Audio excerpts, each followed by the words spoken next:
150편부터 150편까지 나머지 시들은 모두 할렐루야로 시작하고 할렐루야로 마무리가 되는 보통 할렐루야 시라고도 불려지는 시편입니다.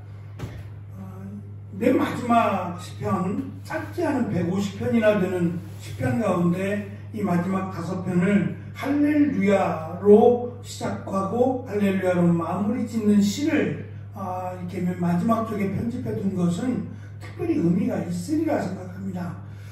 영광 받으실 분, 그리고 우리가 믿는 유일하신 하나님은 우리의 찬양을 받으실 만한 바로 그런 하나님이시라는 거죠. 시편의 말씀을 마무리해 가면서 1월 31일이 이제 마지막 150편을 함께 나누게 되는데요. 과연 시편의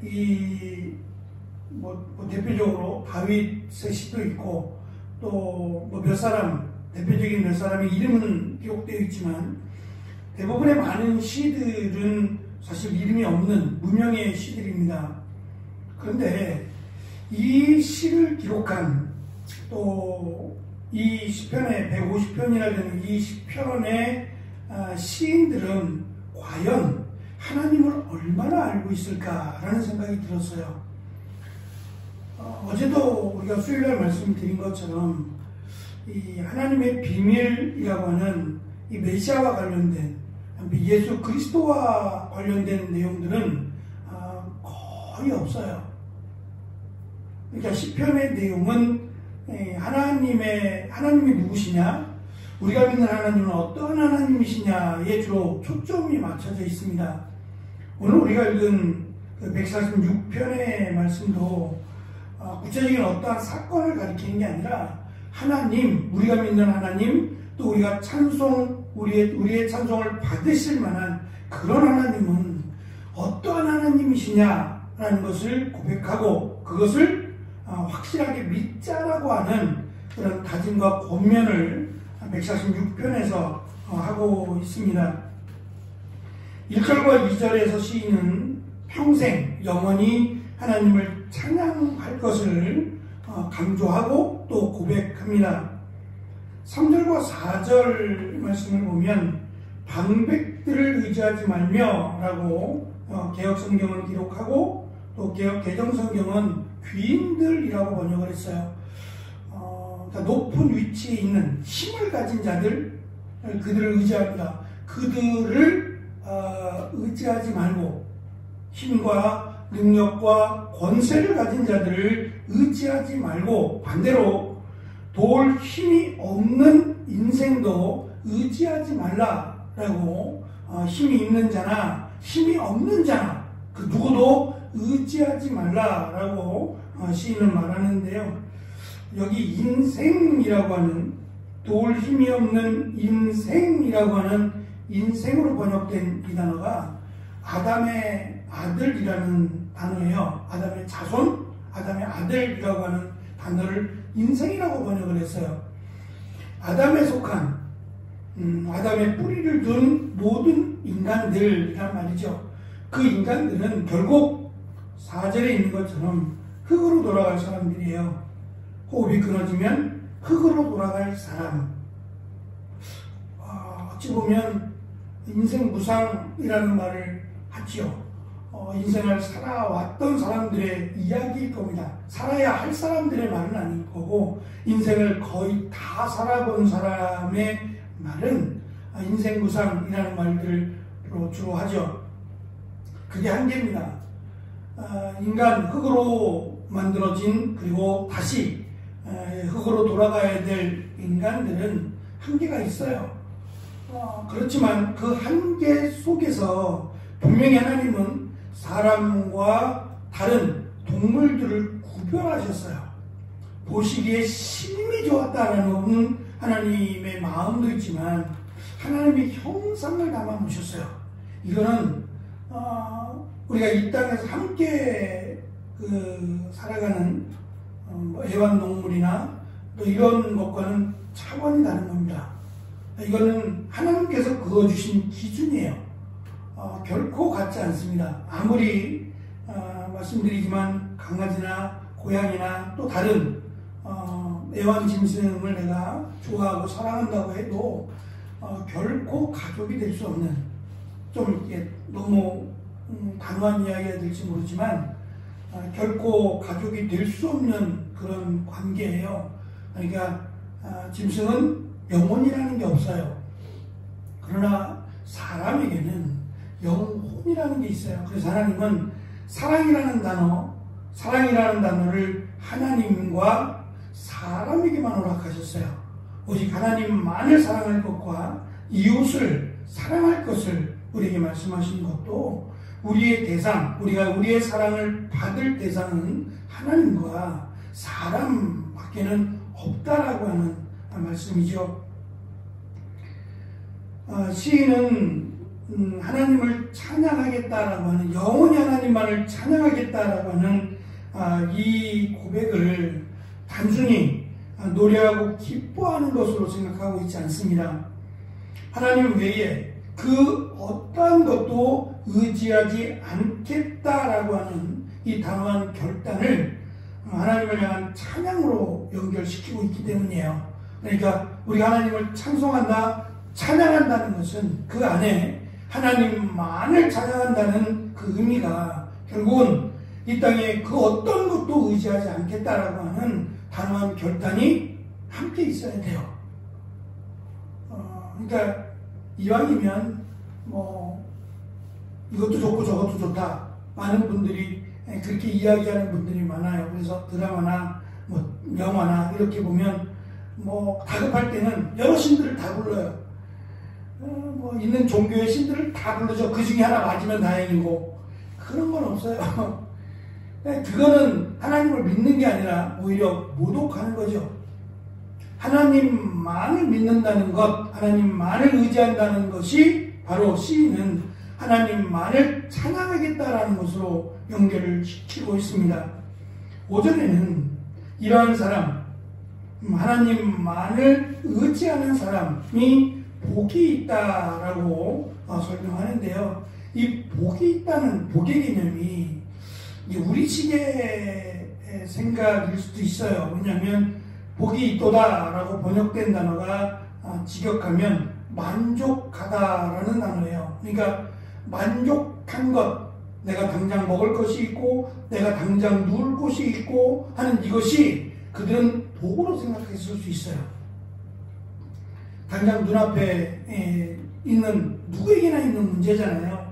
먹어야 되고 또 쉴 곳이 있어야 되는, 어쩌면 아주 기본적인 의식주와 관련된 이 기본적인 것들이 해결이 되면 그것을 복이 있다라고 그들은 보았단 말이에요. 그러니까 그 이상도 복이 있지만 최소한 복이 있다라는 것은 당장 내 앞에 먹을 것이 있고 내가 당장 누울 곳이 있는 것, 그것을 복이 있다라고 여겨왔는데, 이제 그것이 그들은 일당제였다고 말씀을 드리잖아요. 우리는 지금 월급제지만 그들은 일당제였어요. 그러니까 매일매일 나가서 수고의 땀을 흘리며 먹을 것을 구해야 되는, 그러니까 매일매일이 사실은 전쟁터와 같은 삶이죠. 아침 일찍 일어나서 수고의 땀을 흘리며 열심히 일해서 저녁에 함께 가족들과 함께 오늘 하루의 일과를 나누며 먹을 것을 함께 나누는, 그리고 함께 편안하게 쉴 수 있는 그것을 그들은 복이라는 생각으로, 복이라는 것으로 연결을 시켰어요. 그 이상의 것을 사실 복으로 여긴다면 그것은 지나친 생각일 수도 있고 자칫 탐욕으로도 연결될 수 있어요. 그러니까 어찌 보면 참 소박하다라고 얘기할 수 있지만 그들은 이 땅에 살아가며 우리가 일할 수 있는 것, 수고의 땀을 흘릴 수 있고 그것을 거두어서 먹을 수 있는 것, 이것을 복이라고 생각을 해왔습니다. 이런 소소한 복을, 소소한 만족에 우리가 감사할 수 있어야 하나님의 그 크신 은혜도 감사할 수 있어요. 시인은 내가 영원히 하나님을 찬송하리로다, 찬양하리로다 라고 말하면서 내가 하나님만을 의지하겠습니다. 그리고 나의 일상을 감사하겠습니다 라는 것으로 연결을 시킵니다.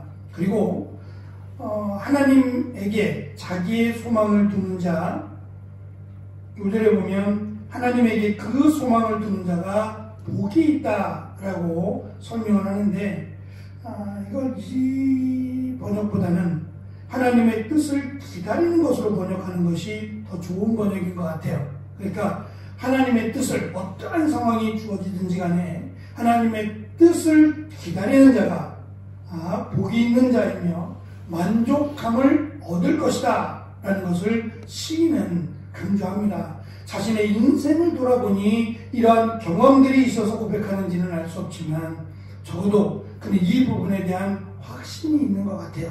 그냥 흘러가는 말 정도가 아니라 자신의 삶, 말씀드린 인생 무상이라고 하는 그 기준에서 돌아보니 인생 무상이 아니라 가치 있고 의미 있는 삶을 우리는 살고 있다라는 것을, 그리고 그 삶이 하나님의 뜻을 기다리는, 그것이 당장 이루어지든지 아니면 나중에 이루어지든지는 알 수 없지만 하나님의 뜻을 기다리며 열심히 수고의 땀을 흘리는 자가 복이 있는 자다라는 것을 강조합니다. 그리고 6절부터 8절에서는 시인이 경험한 또는 고백하는 그 하나님이 어떠한 하나님이신지, 그래서 모든 피조물, 하나님이 만드신 피조물들 가운데 특별히 하나님의 형상을 담은 사람들 가운데 억눌린 사람들, 줄인 자들, 갇힌 자들,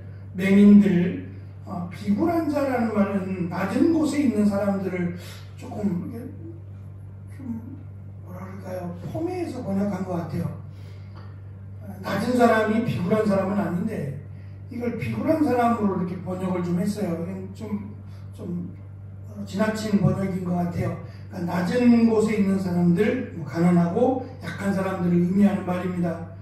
그들을 하나님이 보호하시고, 9절에 보면 결론적으로 의인들을 사랑하시며 나그네들을 보호하시는 분임을 시인은 강조합니다.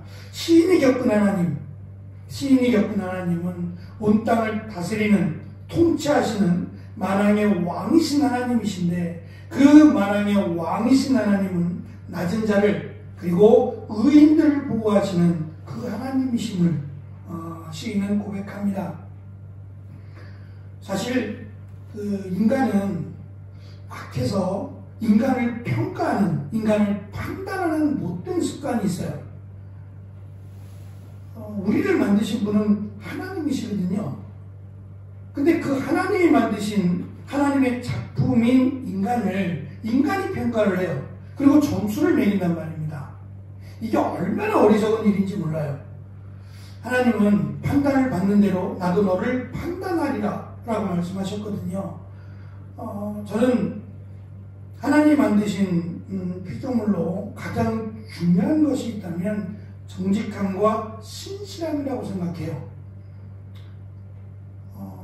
그러니까 이 정직함과 신실함이 사라진 사람은 사실은 모두 믿을 수 없어요. 어떤 것도 믿을 수 없다. 물론 정도의 차이는 있겠지만, 근데 사람들은 정직함과 신실함도 중요하지만 사실 지금 우리가 살고 있는 이 사회는 능력을 더 중요하게 여깁니다. 어떤 것보다 능력이 더 중요하다라고, 능력만 있으면 마치 다른 것들은 조금 부족해도 되는 것처럼. 근데 사실 우리가 겪고 온, 저도 지금껏 살아오면서 능력 위주의 사회가 건강한 사회는 아닌 것 같아요. 오히려 더 힘들게 하고 더 사회를 피폐하게 만드는 것이 능력 있는 사람들이 아니었던가요? 그러니까 제가 학교 다닐 때 지금도 저는 그 생각이 있습니다. 이사를 다니면서도 중학교, 초등학교 때는 이사를 워낙 다녀서 개근상을 받을 수가 없지만 중학교 때 개근상을 받고 고등학교 때 개근상을 받고, 지금 생각해보면 왜 그렇게 열심히 다녔나 모르겠어요. 그렇다고 정말 학교가 좋고 정말 공부를 잘해서 그렇다면 그거는 당연하다 여길 수 있는데, 공부도 못하면서 왜 그렇게 열심히 다녔을까요? 학교 다니면서 혼나고 그러면서도 왜 그렇게 축원하고 학교를 다녔나 싶은 생각도 있어요. 근데 사실은 개근상이라고 하면 뭐 한 번도 빠지지 않고 학교를 간 거잖아요. 학생이 당연히 학교를 가는 건데, 그리고 당연히 개근상을 받는 거면 어쨌든 제일 기본적인 것들이 채워진 그런 상이어야 되잖아요. 그 상, 그때 받은 상품이 사전이었는데, 그 사전이 어디 갔나 모르겠어요. 아마 영안사전일 건데. 근데 사실은 그 상보다, 개근상보다, 공부를 잘해서 받는 우등상이 훨씬 더 커요. 얘가 학교를 얼마나 빠졌든 상관없이 공부를 잘하면 얘는 모범생이고, 공부를 잘하면 얘는 학교에 꼭 필요한 학생인 것처럼, 제가 다녔던 학교만 그런지 모르겠지만 그랬단 말입니다. 근데 보면 공부를 잘하는 학생이 모범생? 결코 그런 건 아니에요. 그렇기도 합니다. 공부를 잘하는 학생이 모범생이기도 하고 뭐 좋은 학생이고 그렇기도 해요. 근데 이건 절대적인 건 아니란 말입니다.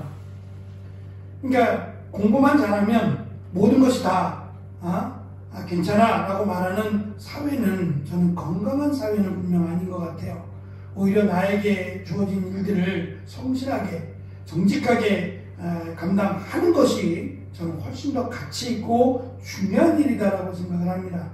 아마도 시인은 이제 그런 부분에서 하나님은 우리를 동일하게, 비록 세상은 낮은 자, 높은 자, 부한 자, 가난한 자 이렇게 막 구별해서 이 사람은 복 있는 사람, 이 사람은 비굴한 사람 이렇게 평가할지 모르겠어요. 하나님은 모두 다 하나님이 만드신 하나님의 사람으로 평가하신다는 거예요. 그래서 의인들도 보호하시지만 낮고 천한 자들도 하나님이 지키시고 도우시고 보호하시는 분이라고 하는 사실을 강조합니다. 이것이 시인이 고백하는 하나님입니다. 그리고 마지막, 하나님은 영원히 다스리고 통치하신다라고 하는 하나님이 왕이시라는 얘기입니다. 왕이신 하나님, 그 하나님은 세상의 왕과는 다르게 하나님은 낮은 자도 또 연약한 자도 돌아보시고 그들을 세워주시고 보호하시는 그런 하나님이시다라고 하는 것을 시인이 고백하면서 그 하나님을 나는 영원히 찬양하겠다라고 할렐루야로 하나님을 찬양하며 또 할렐루야로 하나님을 찬송하며 마무리합니다. 이 시들이 그냥 단순히 150편의 결론이라고도 할 수 있지만 사실 150편의 말씀들을 우리가 대장정입니다. 1편부터 150편을 한 편씩 우리가 또는 긴 시를 나눠가면서 한 8개월가량 우리가 함께 말씀을 나눴는데요.